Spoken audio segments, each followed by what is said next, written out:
Assalamualaikum warahmatullahi wabarakatuh. Saya Ilham Hardi, NPM 105 dari jurusan Manajemen Angkatan 2021, kelas A, akan menjelaskan 5 konsep dan 5 contoh kasus penerapan ekonomi dalam matematika bisnis.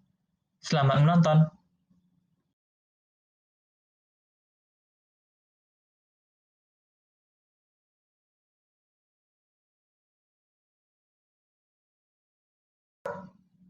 Yang pertama, kita akan membahas penerapan surplus konsumen.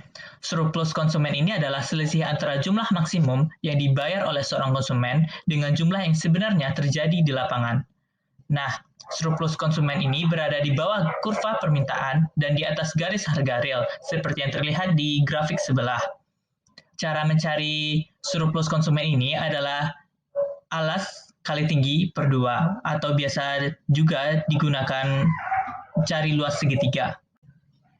Ini adalah contoh kasus penerapan ekonomi surplus konsumen. Seperti di soal, bila diketahui fungsi permintaan dari suatu produk adalah P sama dengan 120 dikurang 4Q, di mana P adalah harga per unit produk dan Q adalah jumlah produknya. Hitunglah besarnya surplus konsumen jika harga pasarnya ada 80 per unit. Perlu kita ketahui, kita mengetahui P sama dengan 120 dikurang 4Q, dan P dan harga per unitnya adalah 80. Untuk mencari Q, kita harus mengubah P menjadi 80. Nah, seperti ini. PD sama dengan 120 dikurang 4Q. P kita ganti menjadi 80. 80 sama dengan 120 dikurang 4Q. Nah, pindahkan Q ke ruas sebelahnya dan 80 ke ruas sebelahnya. Menjadi 4Q sama dengan 120 dikurang 80. 4Q sama dengan 40 dan Q sama dengan 10. Akhirnya kita mendapatkan bila harganya 80, maka per unitnya adalah 10. Maka titik koordinatnya adalah 10,80. Sedangkan untuk mencari garis permintaan, itu kita memakai seperti mengubah P-nya menjadi 0 dan Q-nya menjadi 0. Maka akan terlihat seperti grafik di samping.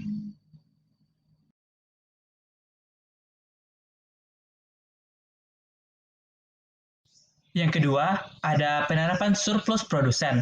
Surplus produsen adalah selisih antara jumlah sebenarnya yang diterima oleh produsen dengan harga terendah yang diterima oleh seorang produsen.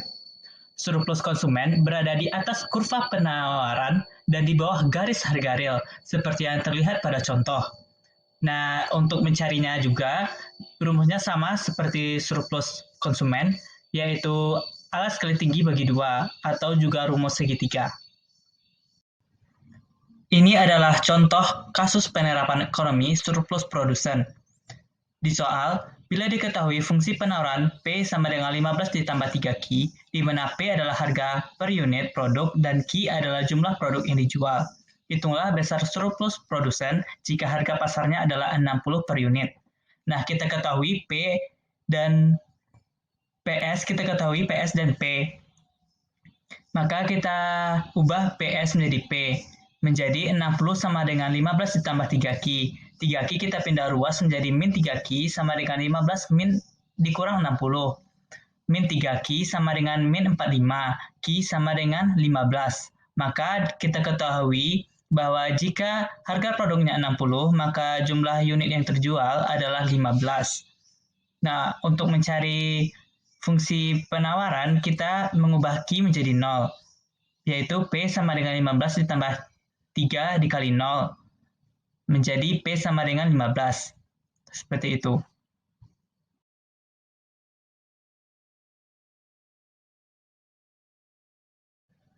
Materi selanjutnya adalah surplus total.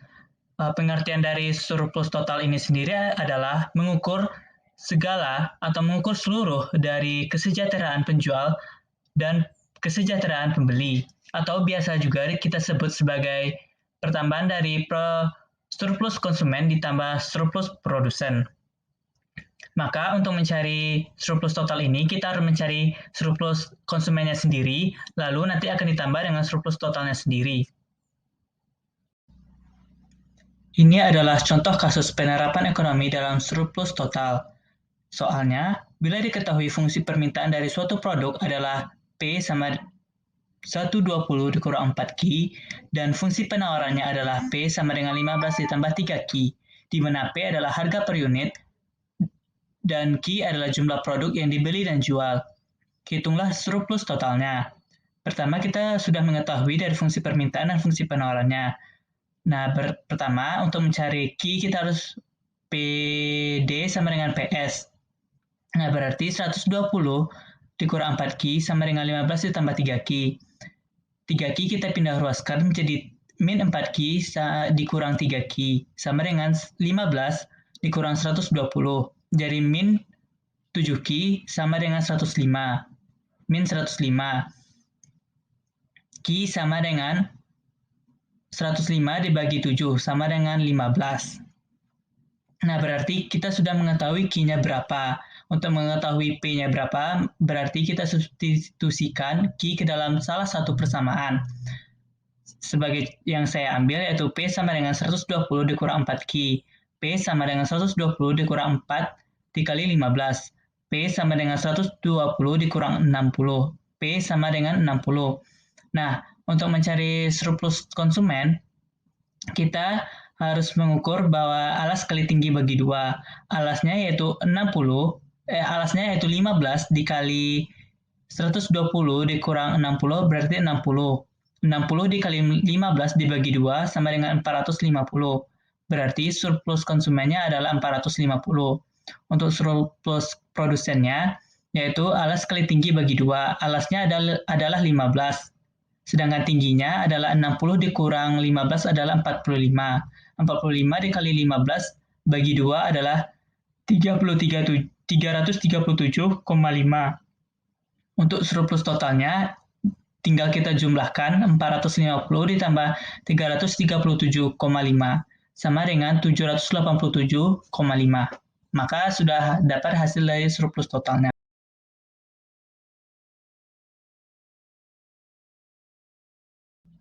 Nah, materi selanjutnya adalah penerimaan pajak pada keseimbangan pasar. Pajak sendiri merupakan suatu biaya yang ditentukan oleh pemerintah. Di materi pajak ini ada 3 rumus. Yang pertama itu penerimaan pajak oleh pemerintah, yaitu rumusnya T sama dengan T kecil dikali dengan kuantitas pasar setelah adanya pajak.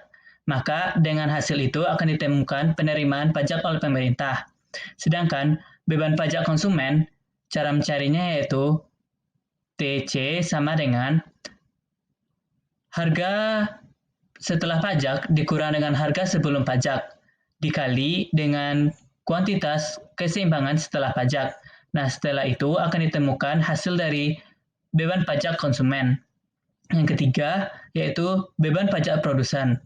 Nah, untuk mencari ini tinggal dikurangkan hasil dari penerimaan pajak oleh pemerintah dikurang oleh beban pajak konsumen. Maka nanti akan ketemu hasilnya. Ini adalah contoh kasus penerapan ekonomi pengaruh pajak dalam keseimbangan pasar.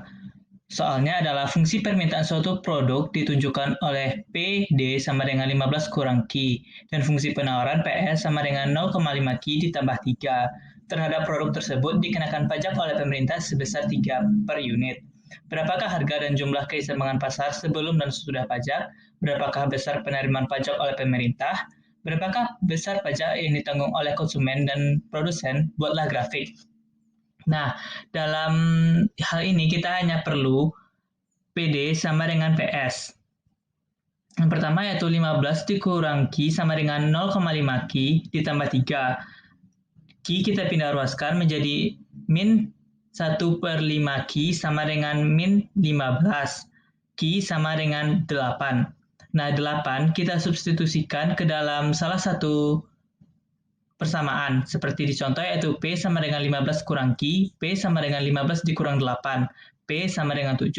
Harga keseimbangan pajak P sama dengan 7. Dan jumlah sebelum ada pajak adalah 8. Dan akhirnya keseimbangan pasarnya yaitu 8,7. Nah, keseimbangan setelah pajaknya yaitu pertama yaitu kita ubah PD-nya ditambah menjadi 3 karena adanya pajak, menjadi PS sama dengan 0,5 Ki ditambah 3 ditambah 3. PS sama dengan 0,5 Ki ditambah 6. PD sama dengan PS yang telah kita ubah tadi, menjadi 15 kurang Ki sama dengan 0,5 Ki ditambah 6. Hasilnya yaitu min setengah Ki sama dengan min 9. Ki sama dengan 6. Nah, angka 6 ini kita substitusikan juga menjadi P sama dengan 15 kurang 6 sama dengan P sama dengan 9. Jadi, keseimbangan pasar setelah pajaknya adalah 6 dan 9. Nah, pada bagian ini dijelaskan mengenai penerimaan pajak total oleh pemerintah, yaitu T sama dengan pajak dikali dengan kuantitas yang telah adanya pajak, yaitu 3 dikali 6 sama dengan 18. Sedangkan besar beban pajak yang ditanggung konsumen adalah harga sesudah pajak dikurang dengan harga sebelum pajak dikali dengan kuantitas setelah pajak, yaitu 2 dikali 6 sama dengan 12. Sedangkan untuk mencari pajak yang ditanggung oleh produsen, itu kita tinggal mengurangi dari pajak pemerintah dan beban pajak dari konsumen, yaitu 18 dikurang 12 sama dengan 6. Dari gambar yang kita lihat, dapat disimpulkan bahwa karena adanya pajak, maka garis penawaran akan menaik. Lihat pada awalnya, hanya titik keseimbangannya itu 8,7, sedangkan karena adanya pajak, titik keseimbangannya naik menjadi 6,9.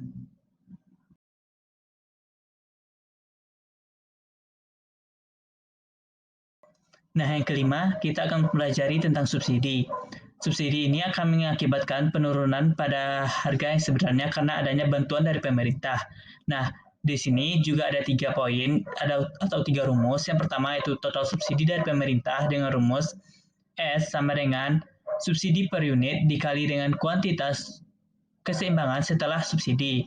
Sedangkan untuk subsidi yang dinikmati konsumen dengan rumus S sama dengan harga setelah subsidi dikurang dengan harga sebelum subsidi dikali dengan keseimbangan setelah subsidi. Sedangkan subsidi yang dinikmati oleh produsen, kita tinggal mengurangkan dari total subsidi dari pemerintah dikurang subsidi yang dinikmati oleh konsumen. Ini adalah contoh kasus penerapan subsidi dalam keseimbangan pasar. Contoh soalnya, fungsi permintaan suatu produk ditunjukkan oleh PD sama dengan 15 kurang Q, dan fungsi penawaran PS sama dengan 0,5 Q ditambah 3.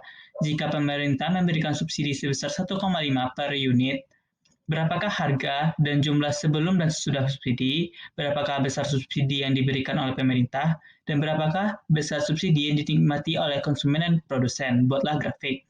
Untuk harga dan jumlah sebelum subsidi itu sama seperti soal sebelumnya. Jadi kita akan lanjut langsung ke dalam sesudah adanya subsidi. Pertama kita ubah PS-nya dulu dikurang 1,5. Kenapa dikurang? Karena ini adalah subsidi. Berarti 0,5 Q tambah 1,5. Maka PD sama dengan P aksen S. 15 kurang Q sama dengan 0,5 Q tambah 1,5. Kita pindah ruaskan menjadi Q sama dengan 9.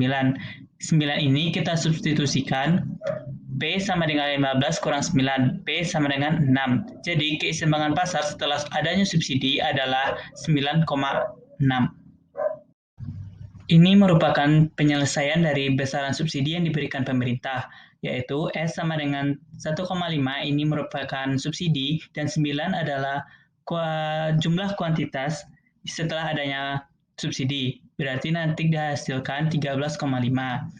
Dan kedua, mencari besarnya subsidi yang diterima konsumen, yaitu SC sama dengan harga awal dikurang harga sesudah adanya subsidi dikali dengan jumlah kuantitas sesudah adanya subsidi. Maka nanti hasilnya adalah 9. Untuk mencari besarnya subsidi yang dinikmati oleh produsen, kita tinggal mengurangkan hasil dari besaran subsidi yang diberikan oleh pemerintah, yaitu 13,5, dikurang besaran subsidi yang diterima oleh konsumen 9. Maka didapat nanti hasilnya 4,5. Itulah penerapan matematika bisnis dalam perekonomian. Ada 5 teori dan 5 konsep. dan contoh soal. Terlebih dan kurang saya minta maaf. Assalamualaikum warahmatullahi wabarakatuh.